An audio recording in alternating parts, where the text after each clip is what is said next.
আমরা তো অজু ভঙ্গের ও নামাজ ভঙ্গের কারণ জানি, তবে ঈমান ভঙ্গের কারণ জানি না। সুতরাং কিভাবে ঈমান ভঙ্গের কারণগুলো জানতে পারবো? ঈমান ভঙ্গের কারণগুলো নিয়ে আমাদের একটা বক্তব্য আছে, বেশ দীর্ঘ, 25-30 মিনিটের, ইউটিউবে ফেসবুকে পাওয়া যায়, সেটা বিস্তারিত শুনে নিতে পারেন।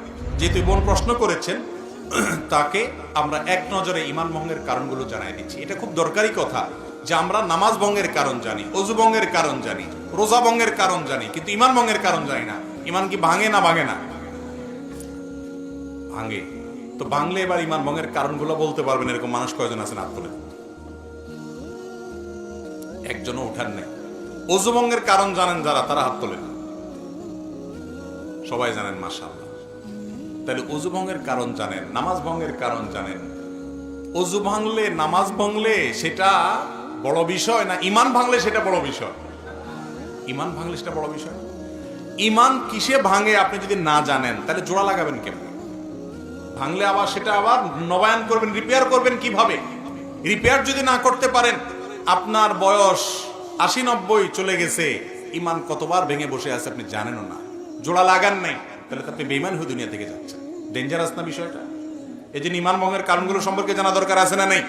আমি এক নজরে সংক্ষেপে বলে দিচ্ছি। ঈমান ভঙ্গের কারণগুলোকে ওলামায়ে কেরাম নানাভাবে ব্যাখ্যা করেছেন। মৌলিক কারণ খুবই কম। এর ভিতরে প্রসিদ্ধ একটা ব্যাখ্যা হলো যে ঈমান ভঙ্গের 10টি কারণ আছে। এই 10টি কারণের ভিতরে সর্বপ্রথম কারণ হলো শিরকে আকবর করা, আল্লাহর সঙ্গে কাউকে শরীক সাব্যস্ত করা। আল্লাহকে যেভাবে ইবাদত করছেন, একই ইবাদত কোনো পিসাবরে, কোনো কবরকে করলেন।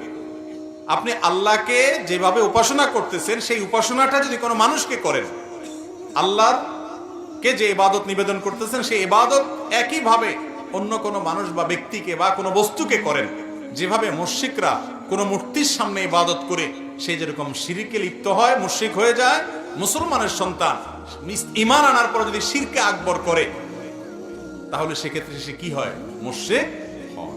এই বড় শিরক, এটা ঈমান ভঙ্গের কারণ। বড় শিরক কিভাবে হয়, বিস্তারিত হয়, এগুলো আমরা জানবো ইনশাআল্লাহ বিইذনিল্লাহ অন্য কোনো আলোচনায়। দ্বিতীয়ত, আল্লাহর সাথে বান্দার যদি কোনো মিডিয়া সাব্যস্ত করেন, কিরকম মিডিয়া? যে এর ছাড়া আল্লাহরে পাওয়া যাবে না।